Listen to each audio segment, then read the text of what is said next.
So we've gone over the Knights Panther and the Knights of the Blazing Sun, two of the more prominent knightly orders of the Empire. But what of the others? Today we'll continue our series covering two secular and Templar orders of the Empire. The Black Guard of Morr won out with a substantial amount of votes in our last video, so we'll talk about the Guardians of the Dead alongside the venerable secular and former Templar order, the Reiksguard. We were going to do the Order of the White Wolf, or the Brotherhood of the White Wolf, but I wanted to wait because I'm trying to keep this secular Templar thing kind of. I think it's a good spread. So let's jump into the Reiksguard to begin with, also known as the Grand Order of the Reiksguard. Now, this is really one of the youngest, but also one of the richest of the knightly orders. They originally started as a Templar order to Sigmar, and Emperor Wilhelm III began what is actually called as the Reichland Imperial Bloodline of Emperors. It's a house of Holzwig and Schlestein, Schliestein, houses combining to make basically who is the father of Karl Franz, Emperor Wilhelm III. Now, the Reiksguard are empowered with guarding that bloodline and keeping that imperial bloodline whole and intact. And let me actually back up here. Just to be clear, for those of you that are big Warhammer history buffs, we're not talking about Wilhelm III, the Grand Theogenist during the first Vampire Wars that was responsible for putting an end to Vlad. We're talking about, old Willie the Wise, Karl Franz's father, again. But these guys essentially lay down their lives for the Emperor, the highest of vows. And they're really more protectors than these crusading knights of fiery vengeance like we see with the Knights of the Blazing Sun, or these guys who are going from location to location fighting chaos mutants like we see with the Knights Panther. These are a little bit more of a defensive, almost like figures of state, more so than actual knightly order. And they're a little bit different. They offer their services to certain elector counts, not as, hey, pay us, we'll be a part of you. They're more volunteer forces. They help out elector counts that are definitely in need, because above all, they are there to protect the Reichland at all costs. So what this really means is, if there's an elector count maybe in Nordland or Talabheim that is being beset by a lot of, say, vampires or say chaos or beastmen, anything of the sort, the Reiksguard will oftentimes assist them, because in the grand scheme of things, assisting them there means they don't have to assist them in Altdorf, so that the army doesn't make it all the way there. So a little bit different of a role than we see from some of our other knights. But the recruitment is open to all noble men. Usually there's kind of some sort of requirement for some of the knightly orders. For the Reiksguard, any nobleman can pretty much join the Reiksguard as long as they can really show that they are dedicated to defending the Emperor utmost. However they want to show that, however they do it. And that isn't so simply as saying, hey, I'm here to protect the Emperor. Great, prove it. Show us what you've done, show us what you can do, show us what kind of tasks you've done beforehand that really kind of lend credence to that. So these knights, rather than being housed from one province, maybe predominantly Altdorf or the such, they are from all over the Empire. They house sons of the elector counts of Averland, of Nordland, and Talabheim. And really the latter two are unique because they have a very large distance from Altdorf. And Nordland in specific has, Nordland and Middenland have kind of a weird tentative relationship with Altdorf because of the whole bullshit with Mordland. I made up a land. Isn't that awesome?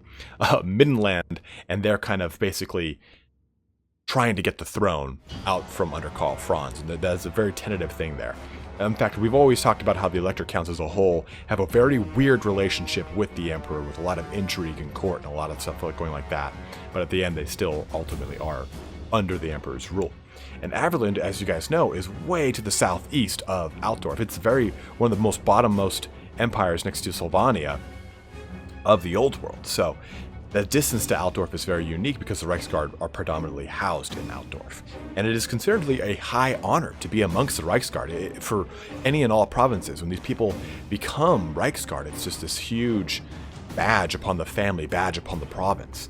And the inductees have to go through this series of tournaments and these gauntlets, culminating in what is called the Emperor's Tournament that's hosted once a year in Altdorf. And this is a grand tournament with all sorts of crazy like obstacle courses. Think of like American is it American Gladiator? Yeah, American Gladiator, right? The one with like laser and blazer, and they shoot like Nerf balls with their dicks, trying to make them jump over a whole huge obstacle course. But think of something like that, but with like, knives and swords, things that can actually kill you. And after they succeed going through the Emperor's Tournament, they are given their first mission by the Reiksmarshal. And we know the Reiksmarshal to be Kurt Hellborg. We've talked about him in our lore videos. But part of their induction ceremony is really getting their very first mission. So, the American way of working. 0 downtime and just right to the fucking bone. So, they make up, essentially, the backbone of the Emperor's armies. They inspire the troops around them. They have these devastating shock charges. They're always kind of seen as these central linchpins. And many accounts throughout Karl Franz and Emperor Wilhelm's reign, at least, talk about these well-timed charges leading to victory and amongst overwhelming odds by the Reiksguard. Now, take that as historical fact or as kind of empire propaganda, however you will. Kind of saying like, oh yeah, these guys are so important. One of their charges completely wiped out a greenskin tie. Like, yeah, maybe not, maybe so. Who knows? But again, they're the center of the battle line. They're there to be better seen by those around them, and that's where the fighting is the thickest, and they are the most dire need to protect the emperor. But they're a very kind of altruistic order. They never let this glory in battle that lead to a coup or a power grab or anything like this. There's very little overt heroism for them. Or I'm sorry, there is a lot of overt heroism, which leads kind of to the Emperor's safety. That's like their kind of first and primary goal. But this never gets to their heads to the point where they're saying, hey, you know what? I've saved the Emperor in so many battles. I deserve to be this person. They don't ever kind of use this to hold above anyone's head, which is a very cool and very different thing for the Empire. I think the one thing I like the most about the Knightly Orders is that they're the best parts of the Empire in the Old World. When you talk about stuff like the Witch Hunters or maybe even a lot of the colleges of magic, you get a lot of the worst parts, a lot of the most corrupt parts of the Empire. And that's the kind of shit that really bothers me and makes it hard for me to really enjoy the Empire of Man because it's just so corrupt. But you get that in both Warhammer 40,000 and fantasy, be that what it may. But they're responsible for more than just battle. They're the personal security of the Emperor as well.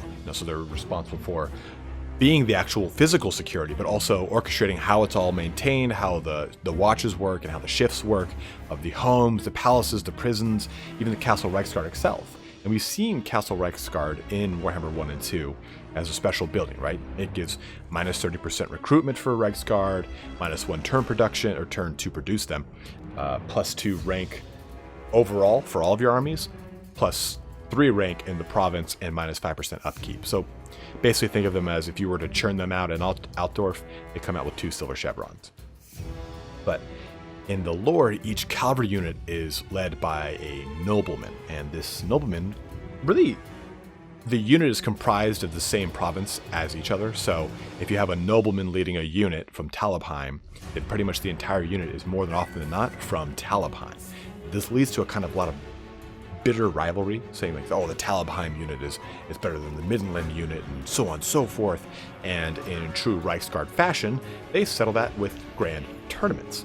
Now, these tournaments become these, like I said, grand tournaments. They draw these huge crowds. There's much celebration for the honor of the proximity to the Emperor. So they fight in these duels and these bouts and these light skirmishes between 2 units, all for the responsibility or the ability to be closer to the Emperor in battle. This kind of like, hey, we're so close to him because we are his true defenders. You guys on the outskirts of the unit, you're not the ones that truly defend the Emperor like I do. It's kind of this like real tongue-in-cheek kind of shitty stuff that they pull with each other. But since it makes sense because they don't pursue personal material gain, but rather kind of an almost narcissistic personal glory in that veneration towards the Emperor, that protection towards the Emperor. And they're displayed kind of thusly, with a lot of flourish, a lot of pomp.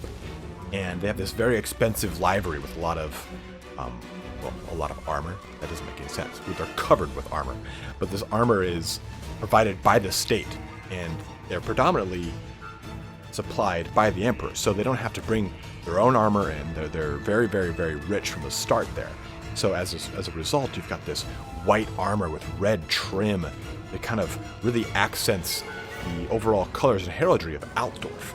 It depends too. Like we've seen the Reiksguard and Zittler's Reiksguard in Total War Warhammer, and as you guys have requested, I've actually downloaded the mod that allows me to look at some of these other knightly orders to make them a little more thematic for these videos.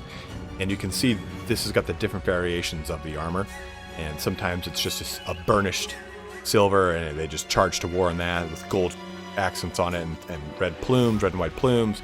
Sometimes in ceremonial and parade armor, it's painted white with red trim. So it's way different than what we see actually in Total War Warhammer. I think seeing white armor would be a little weird, a little off-putting, but still. The order itself, though, is housed in Castle Reiksguard, which is a few miles southeast of the city of Altdorf. Now, we don't see this on the Total War map, but we do get that special building, like I was saying, in the province of Altdorf.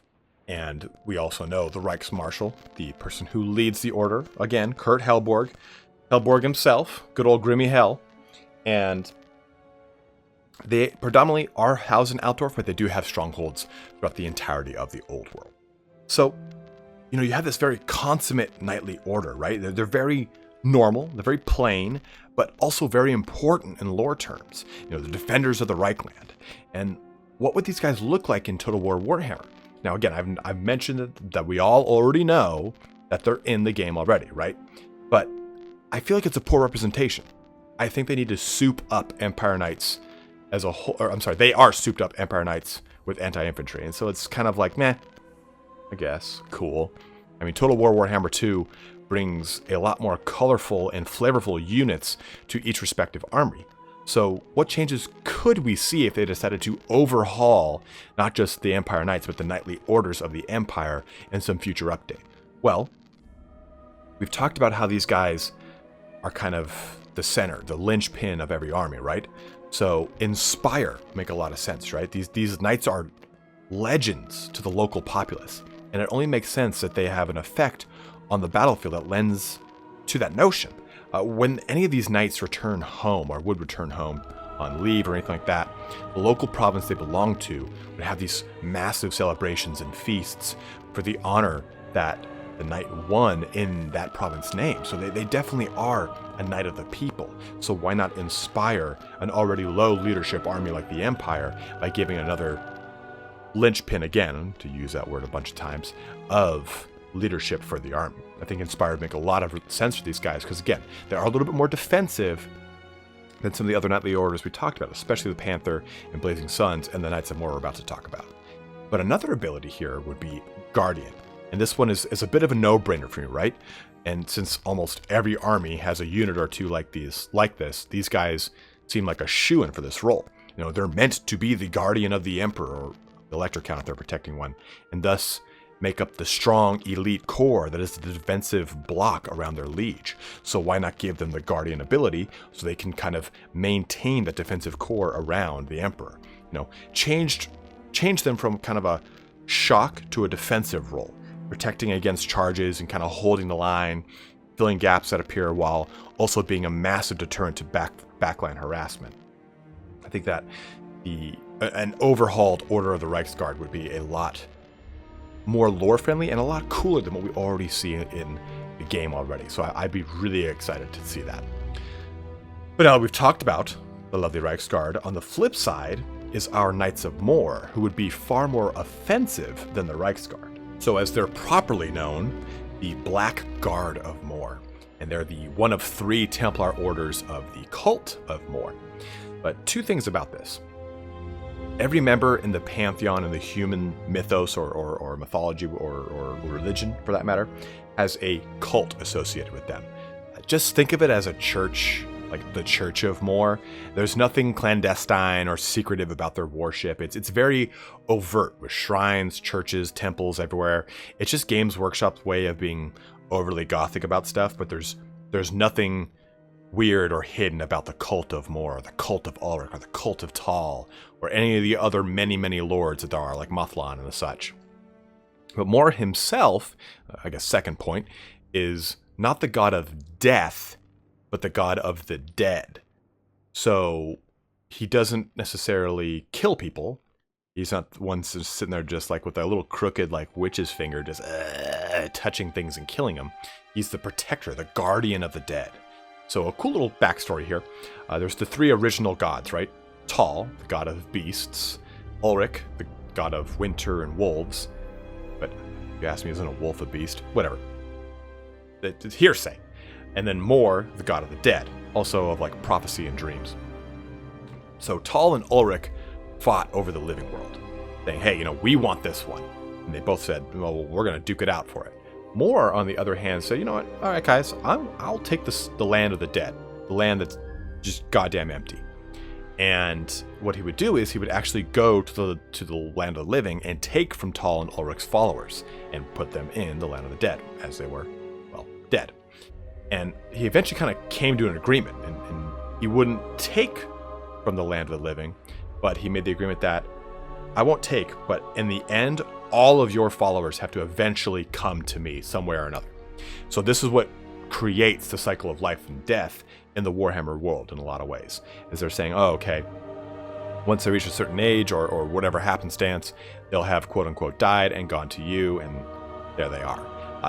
Another big thing with that is like people that die without having anything, without having completed their earthly vow or a promise or something like that, get sent back up to the land of the living because they glow brightly in the land of the dead and it disturbs the other inhabitants. So Morr is like, no, get up out of here, and shoves them back up. And that's what, we kind of see with the spirit hosts, right?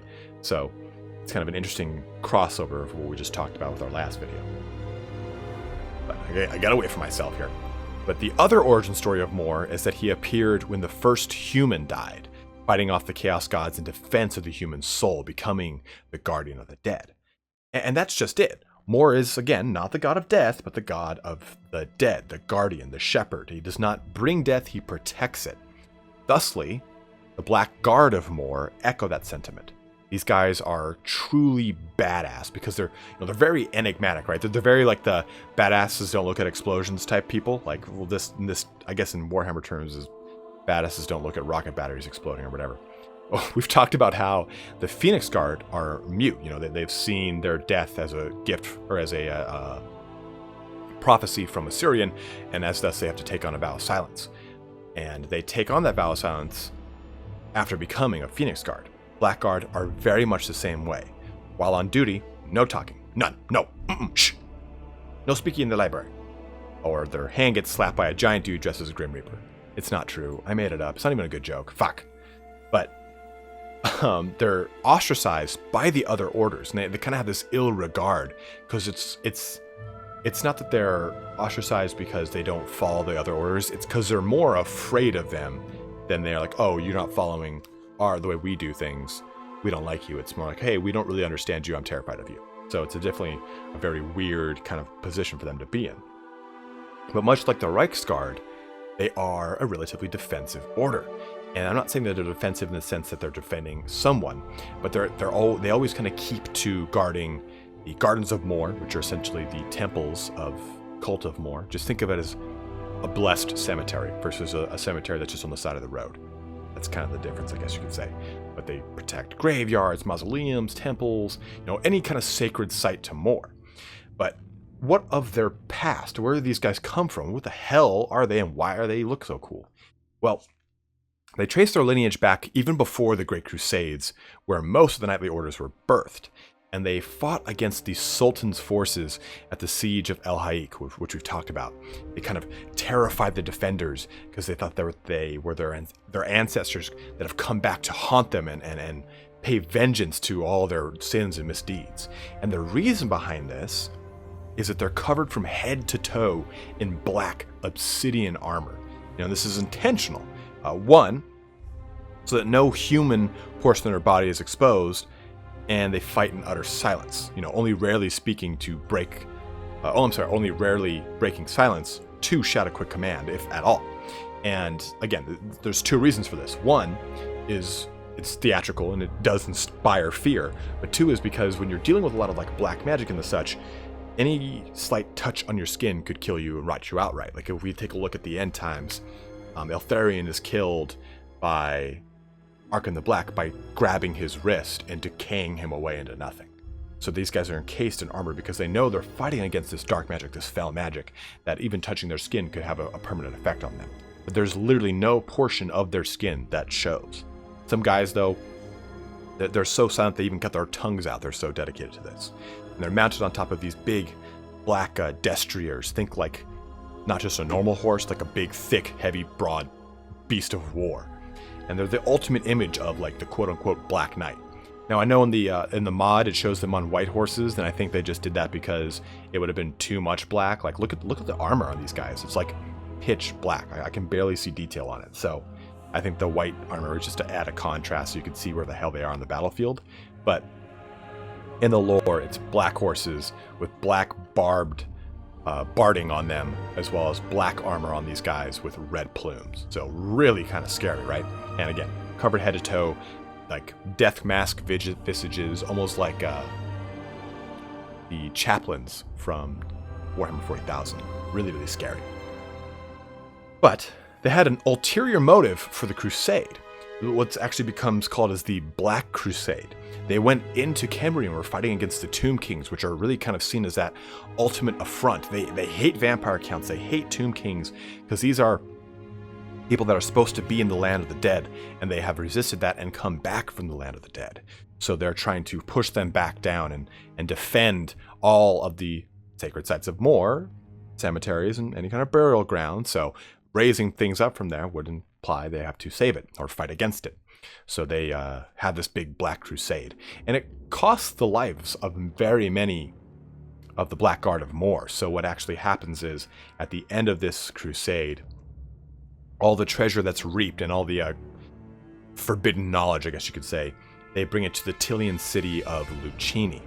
Now, this is an important city for Morr because it's got one of the largest populations dedicated to Morr. So they have a large temple in there, and that's where all this grand repository of treasure and information is kind of kept down and locked up tight.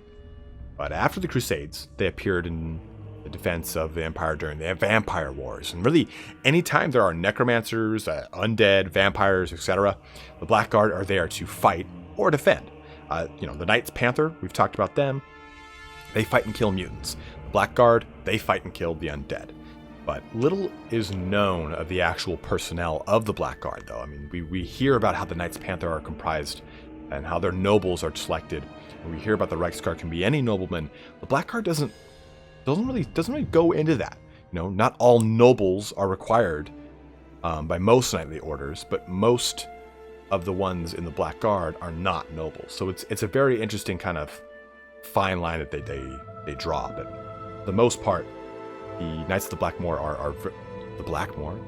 Guard of Morr are very troubled. They're eerie people to begin with, and they're very introverted and keep to themselves. And this is naturally because of their position of not speaking and being foot to toe clad in black armor and look terrifying as fuck, but also because they're just kind of weird people to begin with, and a little off. The lore talks about them being very close to the dead that they protect. They see more kinship with the spirits of the dead than they do the spirits of the living. So it's a very interesting, because they are very true servants to Morr, more so than just the Knights of Morr. So they are kind of a very true to form Templar order. But how would we incorporate this into Total War Warhammer? So I want to go out on a limb and do something a little different here. I mean, I could keep saying, oh, they've got magic attacks and blah, blah, blah, blah. But imagine giving these guys exorcism. The Lore of Light passive that gives -8 leadership map wide. But rather than having it map wide, maybe just only in their radius around them. I think that'd be really, really cool and really thematic for these guys. And on top of it, giving them terror, or at least fear. So we've talked about their visage, it kind of causes terror, and even the men of the Empire. But I want these guys to not only be good at fighting undead, but just fighting against undead, as well as low tier infantry and low leadership armies, causing terror in their radius to really add to that effect of them, and to add to the nod to the lore that we already kind of give with a lot of the other stuff in Total War Warhammer. On top of terror and exorcism, I guess, I don't know what you would call it, magic resist / damage. Now, as an anti-undead unit, I think magic damage is a must. Maybe the weapons have a dark glow to them, and maybe that's just wishful thinking and it's starting to get over the top, but I just like the notion of these guys being the ultimate Dark Knight. It really kind of tickles my fancy. But the lore does talk about them being exposed to all manner of dark magic, which is half the reason, like we said, they're completely encased in armor. So maybe this infers a magic resistance buff, if only a minor one, but it'd be great to see this sort of knight that's used to being exposed to dark magic to the point that it can kind of shrug it off. I want to think of them as like Dark Avengers, almost like anti-hero versions of questing knights, as the lore talks about them riding around with these giant greatswords to cleave their foe in twain. Definitely the opposite of the Reiksguard, which I really see as a more defensive order in their style of combat, with the Blackguard of Morr being a very offensive kind of combat-oriented, not necessarily shock troop, because they're not going to have, I don't think they're going to have a heavy charge bonus. I think they would have a pretty mild charge bonus, as always, as any kind of cavalry does, maybe a little bit better melee attack, sacrificing that charge bonus, and maybe even melee defense, for increased melee attack and weapon strength, hinting at that greatsword wielding. As we see in this, the mod uses what's called, it just gives them obsidian armor, and it gives them a reduction in speed, which is interesting. And they use lances. You can use, this mod has variations where you can give them a bunch of different outfittings, but I would see them as guys with two-handed swords, kind of cleaving things in twain, as I've said. But that kind of wraps us up here with our 2 knightly orders to kind of further our series on this. Let me know, as always, guys, what you want to hear about next. We'll probably do for our next Templar order, the Brotherhood of the Wolves, or White Wolf. Brotherhood of the Wolf is just a really good movie if you haven't seen it. But we'll probably do them for our Templar order. But as always, just kind of shout out in the comments section below. Let me know which one you want to hear about, and we'll talk about those. We can do another one for the Templar. It doesn't matter to me. I want to do what y'all want to do.